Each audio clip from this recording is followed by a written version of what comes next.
outro olhar.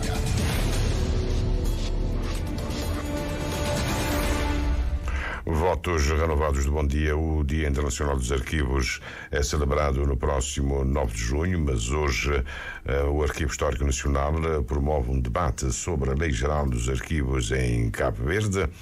Culmina a Semana Internacional dos Arquivos, que começou no passado dia 3 com uma formação em preservação documental, como nos esclarece o presidente do Conselho Diretivo do Instituto Nacional do Arquivo Histórico. O ateliê está inserido nas celebrações da Semana Internacional dos Arquivos, que todos os anos se comemora a 9 de junho, portanto este ano de 3 a 9 de junho.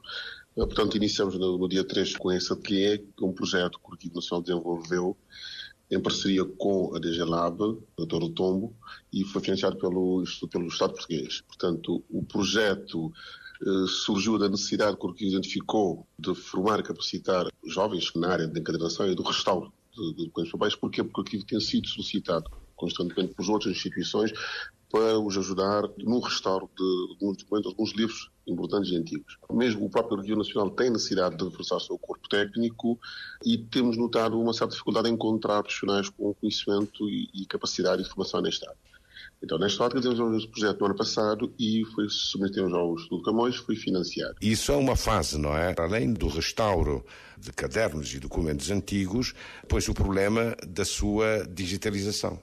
Sim, a digitalização é uma fase da preservação, portanto, inicia no tratamento, o restauro, depois digitaliza documentos antigos, velhos e sensíveis, portanto, precisam desse tratamento. E o Arquivo Nacional, portanto, tem muitos documentos em estados bastante precários e não só. Muitas instituições também do país têm esse tipo de documentação antiga, que precisa de um adequado tratamento.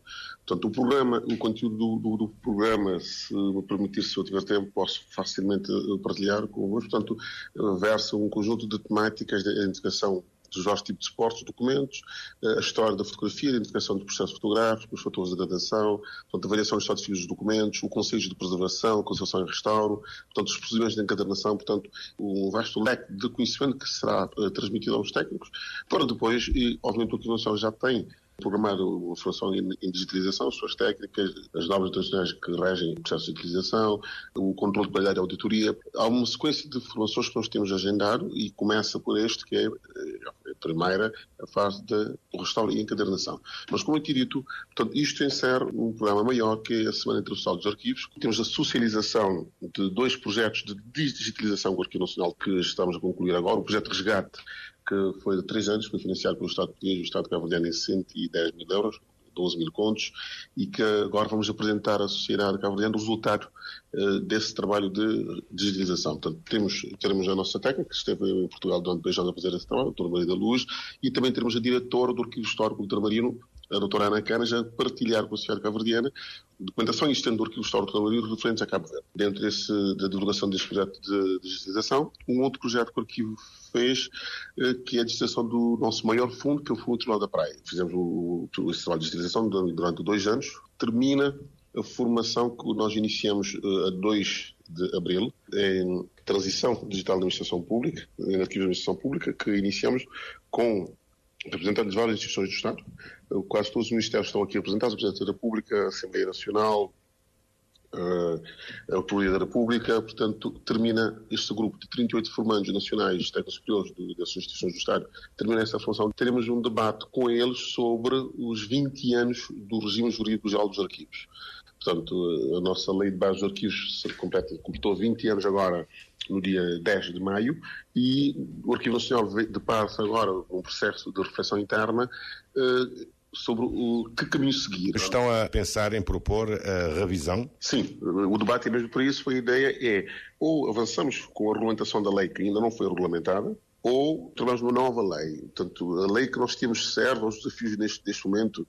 Portanto, a lei que nós temos que de 2004 consegue absorver e responder aos novos desafios da era digital. Então, são perguntas que ficam, que nós vamos fazer esse debate com parceiros do Dr. de Tom, o diretor da Arquivista e Normalização, Dr. Pedro Penteado, com uma equipa de consultores que tentar trabalhar connosco no processo dessa reflexão sobre a regulamentação ou revisão da lei, com o Dr. Mário Silva também que irá partilhar connosco e com a investigadora brasileira. E o que é que pensa José Maria Borges? É preciso uma nova lei?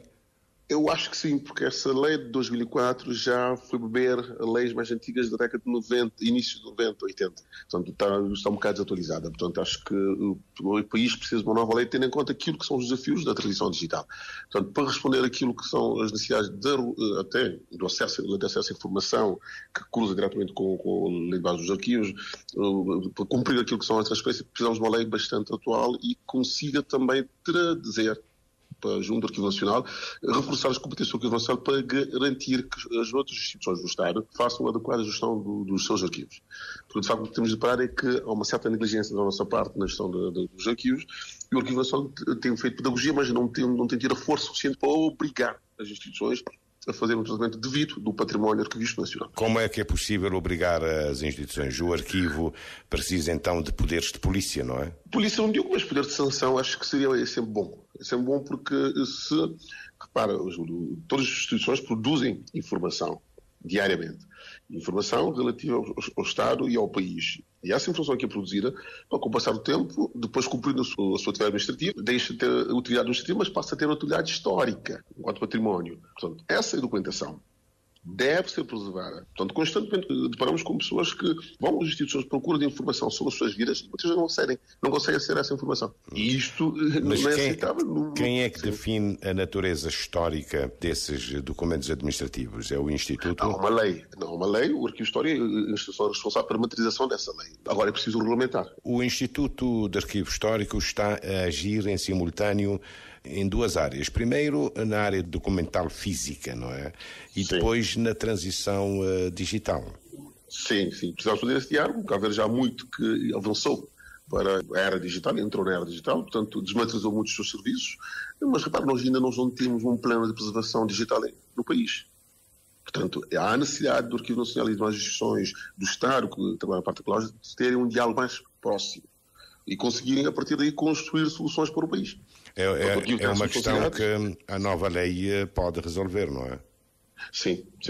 E dar poderes e ficar bem claro, e até promover um diálogo, como já disse, muito importante aqui o diálogo entre as instituições, entre arquivistas e equipa da IT, da parte tecnológica da informática, que poderem, a partir daí, construir plataformas e ferramentas adequadas que consigam garantir que a informação que é produzida seja gerida de forma adequada e preservar e tornar acessível ao cidadão quando delas precisar. O grande problema que nós temos muitas vezes a informação é produzida, mas como não é gerida de forma correta, então nós temos com a questão dos arquivos das instituições. Todo mundo sabe. Tem, digamos, alguma colaboração dos departamentos que tratam dos arquivos nos diversos serviços do Estado?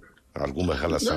Não, temos tido, aliás, essa formação que eu referi que termina agora no dia 6, foi a mesmo com esse objetivo. Portanto, eu posso muito rapidamente partilhar consigo as instituições que estão presentes nessa formação. Portanto, de 2 meses, o arquivo desenhou, que é essa formação de transição digital na informação pública. Portanto, começa com a gestão da informação em arquivos de administração pública, depois passa para a cibersegurança, o modo seguinte, depois avança para a avaliação do impacto sobre a proteção de dados, inovação em grandes dados, otimização e gestão de dados em Excel, a Power BI, a elaboração de dashboards, a data science e termina com a inteligência artificial. Nessa formação esteve presente muito rapidamente o Ministério dos Estrangeiros, o Ministério da Infraestrutura, a Assembleia Nacional, o Ministério da Justiça, o Banco Central, o Ministério da Cultura, o Ministério do Transporte, a Procuradoria-Geral da República, um conjunto de instituições públicas, o Ministério da Educação, Finanças, por aí, que estiveram presentes nesse grupo de trabalho durante 2 meses. E agora, permita-me agora fazer um elogio, que são muito referenciados pelos professores portugueses, que tentaram partilhar com o Instituto Nacional de Administração de Portugal, que a equipa cabo-verdiana, portanto, os alunos, os formandos dessa formação, foram muito elogiados. Portanto, isto mostra que, em querendo, há espaço para se fazer um trabalho em conjunto. E nós, o que estamos a fazer é promover esse encontro, criar grupos aos poucos que permita que cada ministério tem o seu serviço para arquivagem, tem o seu arquivo organizado. Qual é a relação entre as câmaras municipais, que também têm um arquivo, e o arquivo histórico? Sim, portanto, já vai rapidamente, nesse curso também que eu disse, as câmaras municipais estão presentes também, mas rapidamente, na lei há um capítulo só sobre os arquivos municipais. A lei é bem clara, diz que em cada município deve existir um arquivo. Mas com conexão agora, para o arquivo histórico. Sim. E na articulação com o arquivo histórico dará todo o suporte necessário para a sua implementação. Aliás, nós temos agora em Santo Antão, no início do mês de maio, Ribeira Grande, num debate com a Câmara Municipal e com a sociedade de Ribeira Grande, sobre essa questão, a questão dos arquivos municipais.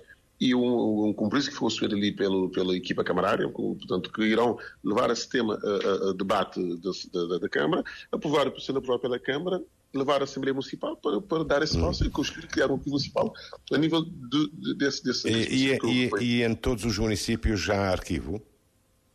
Existe arquivo, mas não constituído enquanto órgão público, enquanto instituição. Portanto, temos os seus arquivos, cada um que já vai fazer a sua gestão. Nós temos tido diálogo muito próximo com a Associação Nacional de Municípios.